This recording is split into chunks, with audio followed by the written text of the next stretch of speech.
ભારત અને કઝાકિસ્તાન સંબંધોને હવે નવી ગતિ મળવા જઈ રહી છે। લોકસભાના અધ્યક્ષ ઓમ બિરલા છે તેમણે મહત્વપૂર્ણ નિમણૂક જે છે તે કરી છે।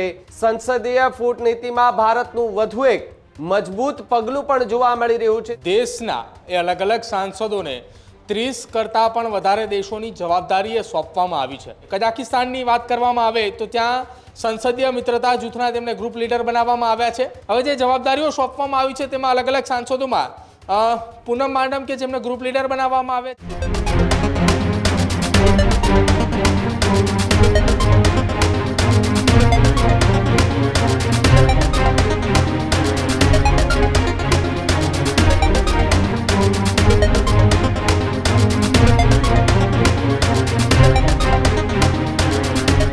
ગુજરાતના સાંસદને આપેલી જવાબદારીઓની વાત લઈને કરીએ તો પૂનમ માડમ કે જેઓને કઝાકિસ્તાનના સંસદીય મિત્રતાના જૂથના ગ્રુપ લીડર જે છે તે બનાવ્યા છે।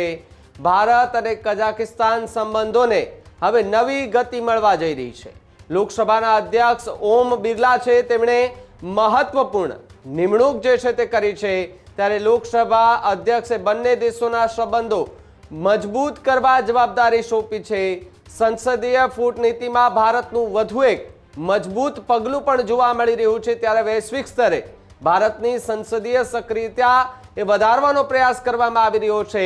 રાજદ્વારી સહકાર વધારવા લોકસભા અધ્યક્ષ ઓમ બિરલાની આ સૌથી મોટી પહેલ જે છે તે જોવા મળી છે। ત્યારે જામનગરના સાંસદ પૂનમબેન માડમ કે જેઓને આ સૌથી મોટી જવાબદારી સોંપવામાં આવી છે।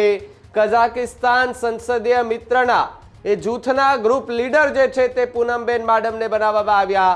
ભારત કઝાકિસ્તાન સંબંધોને હવે નવી ગતિ મળશે। ત્યારે લોકસભાના અધ્યક્ષ ઓમ બિરલા કે જેમણે મહત્વપૂર્ણ આ નિમણૂક કરી છે ત્યારે અલગ અલગ સાંસદોને અલગ અલગ જવાબદારીઓ જે છે તે સોંપવામાં આવતી હોય છે। ત્યારે એક જવાબદારી પૂનમબેન માડમના શિરે સોંપવામાં આવી છે કે જ્યાં લોકસભા અધ્યક્ષે બંને દેશોના સંબંધો મજબૂત કરવા માટે જવાબદારી સોંપી હોવાની વાત અત્યારે મળી રહી છે।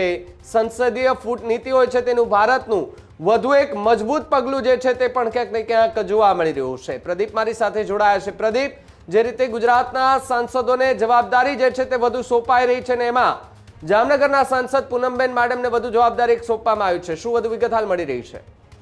બિલકુલ ભાવિક, લોકસભાના સ્પીકર ઓમ બિરલા દ્વારા દેશના એ અલગ અલગ સાંસદોને 30 કરતાં પણ વધારે દેશોની જવાબદારી સોંપવામાં આવી છે।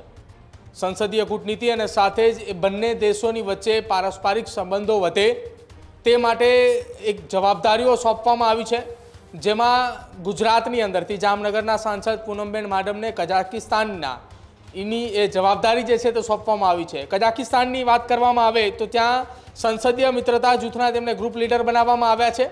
કુલ 11 સભ્યોની ટીમ જે છે તે બનાવવામાં આવે છે અને દરેક એ 11 સભ્યોની ટીમ એ દેશની મુલાકાતે જાય, એ દેશની સંસદીય એ બાબતો જાણે, સાથે જ બંને દેશો વચ્ચે પારસ્પરિક સંબંધો વધે તે હેતુથી આ ટીમ એ આવનારા સમયમાં કામગીરી કરશે।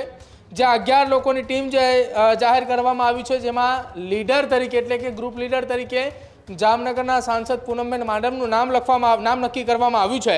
સંસદીય કૂટનીતિની અંદર ભારતનું એક મજબૂત પાયો કહી શકાય, કેમ કે 30 દેશો, 30 કરતાં પણ વધારે દેશો છે જેની અંદર આ પ્રકારની નિમણૂકો એ દેશના અલગ અલગ સાંસદોને જવાબદારી સોંપવામાં આવી છે।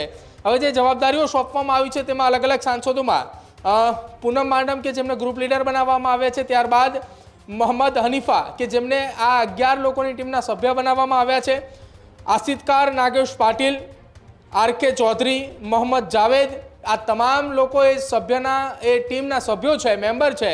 સાથે જ ગુજરાતના વધુ એક સાંસદ કે જેમને આ ટીમની અંદર સમાવેશ કરવામાં આવ્યો છે, શોભનાબેન બારૈયા, ત્યારબાદ ભોલાસિંહ, ઇલિયા રાજા આરેશ, પાર્થ સારથી રેડ્ડી, ચંદ્રકાંત દામોદર અને સાથે જ શશિકાંત સેન્ટલી, આ તમામ એ 11 લોકો એટલે કે 10 લોકોની ટીમ છે અને તેમના ગ્રુપ લીડર તરીકે જામનગરના સાંસદ પૂનમબેન માડમ જે છે તેમની નિમણૂક કરવામાં આવી છે।